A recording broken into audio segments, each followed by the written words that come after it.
சினிமாவில் நடிச்சிட்டு 2 படத்துல சூப்பர் ஸ்டார் ஆன உடனே இன்றைக்கு நான் தான் தமிழ்நாட்டுக்கு முதலமைச்சர் 2 கிராம் பரிசு கொடுத்த உடனே நம்ம முட்டா பையன், நான் நடிகனை கூட சொல்ல மாட்டேன்.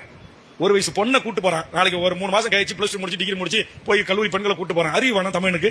அவன் பெத்து வளர்த்து ஒரு ஆளாக்கிய பெண்ணு, நாளைக்கு மாற்றான் மனைவியாக வாழ வேண்டிய ஒரு பெண்ணு, அப்பா ஆத்தாயர்களா ஆயிரக்கணக்கான ஊடக பத்திரிகையாளர்களா ஒரு சினிமா கூத்தாடி பையனை கட்டி பிடிச்சி கொடுக்கறது அனுமதிக்கிறேன். எந்த நடிகனுக்கு சேர்ந்தது? இது என்ன ஈன பிறவி? தமிழுடைய பிறவியா இது? அப்படியே விஜய் அண்ணா, விஜய் நடிங்க, நடிச்சிருக்கார பாராட்டுங்க, அஜித்தை பாராட்டுங்க, ரஜினியை பாராட்டுங்க, சரத்தை பாராட்டுங்க, என் பச்சை தமிழ் நம்முடைய சத்யராஜை பாராட்டுங்க. அதை விட்டுட்டு எப்படி இதெல்லாம் பெற்றோர்கள் அனுமதிக்கிறீங்க? இதுவா தமிழ் சமூகம்? இதா தமிழுடைய பாரம்பரியம்?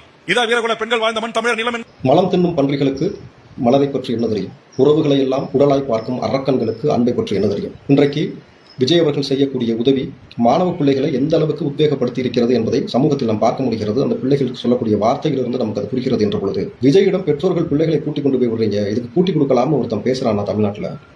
இந்த வேல்முருகன் என்ற விளக்கமாறு பேசியிருக்கிறானா? நீண்ட நெடிய அரசியல் பயணத்தில் எவ்வளவோ அரசியல் தலைவர்கள் எவ்வளவோ ஆபாசமாக பேசிய நபர்களை நாம் சந்தித்திருக்கிறோம். ஆனால் பிள்ளைகளை, பெண் பிள்ளைகளை பெற்றோர்களே கூட்டிக் கொடுக்க வேலையை செய்கிறார்கள் என்று ஒருத்தன் பேசியிருக்கிறானாக்கா, இவன் எவ்வளவு ஒரு ஈனப்பிறவியாக இருக்க வேண்டும், எந்த அளவுக்கு மனநிலை பாதிக்கப்பட்டவனாக இருக்க வேண்டும், இவன் மருத்துவமனையில் சிகிச்சை பெற வேண்டிய நபர் எப்படி பொதுவெளியில் உலாவதற்கு இந்த அரசாங்கம் அனுமதித்திருக்கிறது என்ற ஒரு கேள்வி இருக்கிறது. பெண்களை போற்றக்கூடிய, பெண்களை வழங்கக்கூடிய இந்த தமிழ்நாட்டில் இருக்கக்கூடிய ஒவ்வொரு மனிதர்களும் இந்த வேல்முருகனை எதிர்க்க வேண்டிய கட்டாயத்தில் இன்று இருக்கிறோம். அரசியல் கட்சி தலைவர்கள் அனைவரும் இதற்கு மிகப்பெரிய கண்டனத்தை பதிவு செய்ய வேண்டும். முதலமைச்சர் அவர்கள் மிகப்பெரிய வழக்கை இதன் மீது பதிவு செய்து இவரை கைது செய்ய வேண்டும். குறிப்பாக தமிழ் சமூகத்தில் பிளவாடக்கூடிய பல வேலைகள் நடந்து கொள்ளும் பொழுது பிள்ளைகள் எவ்வளவு ஒரு உத்வேகத்தோடு படித்துக் கொண்டிருக்கிறார்கள். இந்த பிள்ளைகளை இவ்வளவு இழிவுபடுத்திய வேல்முருகனை என்ன செய்தால் தகும் என்பதை நீங்கள் நீதிபதி அவர்கள் நீங்கள் முடிவெடுக்க வேண்டும். ஏனென்றால் பல வழக்குகளை நீங்கள் சுமோட்டோ வழக்காக எடுத்திருக்கும் பொழுது இந்த வழக்கையும் சுமோட்டோ வழக்காக எடுக்க வேண்டும். மனித உரிமை ஆணையம் இதை நீங்கள் கவனத்தில் கொள்ள வேண்டும். மாதர் சங்கங்கள் நீங்கள் இதை கவனத்தில் கொள்ள வேண்டும். குறிப்பாக ஒவ்வொரு அரசியல் கட்சி தலைவர்களும் இதை கவனத்தில் கொள்ள வேண்டும். விஜய் கட்சி சார்பாக நிச்சயமாக இவர் மீது வழக்கு பதிவு செய்யப்படும். இதை போறபோக்கில் கடந்து போகக்கூடிய செய்தியாக இது கிடையாது. ஏனென்றால் கல்விக்காக படித்து இந்த சமூகத்தில் மேம்பட்ட நிலைக்கு வர வேண்டும் என்பதற்காக உழைத்து படித்த மாணவ பிள்ளைகளையும் பெற்றோர்களையும் கூட்டிக் கொடுக்கலாம்னு ஒருத்தன் பேசுறானா? இவ்வளவு இழிவா ஒருத்தனால தமிழ்நாட்டில் பேச முடியும்னா இவனை செருப்பால் அடிச்சாலும் தகும் என்பதுதான் ஒவ்வொரு தனிப்பட்ட மனிதனுடைய கருத்தாகவும் இருக்கிறது. எப்படிடா சொல்லுவேன்? நீ எந்த நாட்டுலடா பிறந்த? நீ ஒரு குழந்தைய போய் இப்படி பண்றாருன்னு சொல்லிக்கிறாரு. எந்த குழந்தையடா பண்ணாரு? பெண்களுக்காக அவர் முதல்ல எடுத்த கொடுத்தவருடா. அவரு சிங்கப்பெண்ணு கொடுத்தவருடா, பட்டமே கொடுத்தவருடா. பாடு பொட்டா, நீ எங்கடா இருக்கிறா சொல்லுடா. இப்ப நாங்க வரோம், உன்னை நாங்க என்ன பண்றேன்னு பாருடா. எப்படிடா சொல்லுவ?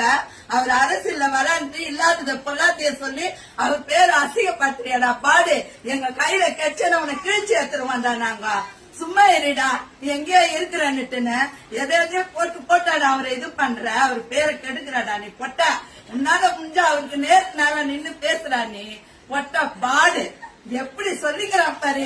இவன் மட்டும் எங்க கையில கெடுக்கிட்டான். அவர் சொல்றதுக்கு எப்படி உனக்கு தகுதிக்குது? வாய் எப்படி வந்தது உனக்கு? நீ வாடா ஒரு நிமிஷம், நீ எங்க இருக்கிறன்னு சொல்லுடா. நீ வேல்முருகன் நாய எங்க அண்ணன் தளபதியை பத்தி பேசுறதுக்கு நீ யாரா? புறம்போக்கு நாதாரி. படிப்பு கோசம் ஹெல்ப் பண்ணா அது உங்களுக்கு குத்தமாடா? எவன்டா பண்றீங்க படிப்பு கோசம்? அங்க அதை கட்டலாமா, இங்க இதை கட்டலாமா, அங்க அதை திறக்கலாமா தான்டா போறீங்க. ஒரு நாய்ங்களா, புறம்போக்கு நாய்ங்களா? ஒரு சின்ன சின்ன குழந்தைங்க மேலே இப்போ சால்வை போடுறது கூட உங்களுக்கு குத்தம், கை போடுறது குத்தம்னா நீ அக்கா தங்கச்சி மேலே போட மாட்டா, உன் பொண்ணு மேலே போட மாட்டாடா. பாடே, அறிவில்லடா உனக்கு? புறம்போக்கு நாய, எங்கடா இருக்கிற நீ? உன் வீடு தேடி வந்து அடிப்போனா நாங்கள் எல்லாரும் டிவி கட்சி மொத்தமும் உன்னை தேடி வந்து அடிப்போண்டா. புறம்போக்கு பொட்டை பாடே.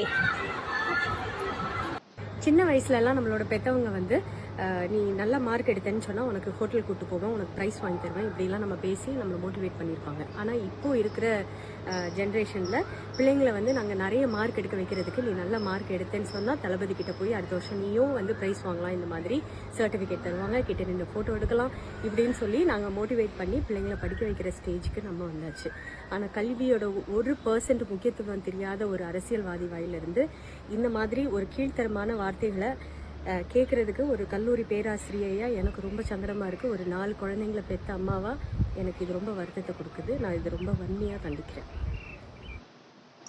தமிழக வாழ்வுரிமை வேல்முருகன், கொஞ்சமாவது உங்களுக்கெல்லாம் அறிவு இருக்கா? நீங்களாம் மனித ஜென்மம் தானா? ஒரு குழந்தைகளை எப்படி பேசணுங்கிற ஒரு நாகரிகம் கூட இல்லை அப்படின்னாக்க நீங்கள்லாம் எப்படி எம்எல்ஏவா போய், அதாவது ஒரு சீட்டுக்காக ஒரு கட்சியில் போய் தெரியுறீங்கல்ல, அதனால அப்படித்தான் பேசுவீங்க.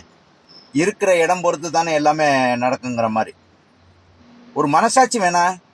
ஒரு மனுஷன் எப்படி பேசணும்னு அறிவு கூட இல்லாத ஒரு நபர் நீங்களாம் எப்படி எம்எல்ஏவா இத்தனை வருஷங்கள் போய்கிட்டு இருக்கீங்கன்னு தெரியல.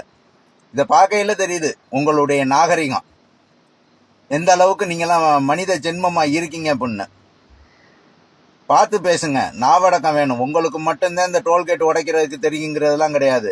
இங்க ஜனங்கள் பொங்கிட்டாங்க அப்படின்னாக்க ஒரு நிமிஷம் கூட யோசிக்க மாட்டாங்க. இதுதான் கடைசியா இருக்கணும் மக்களை பேசுறது. உங்க வீட்டில் உள்ளவங்களை வேணா நீங்க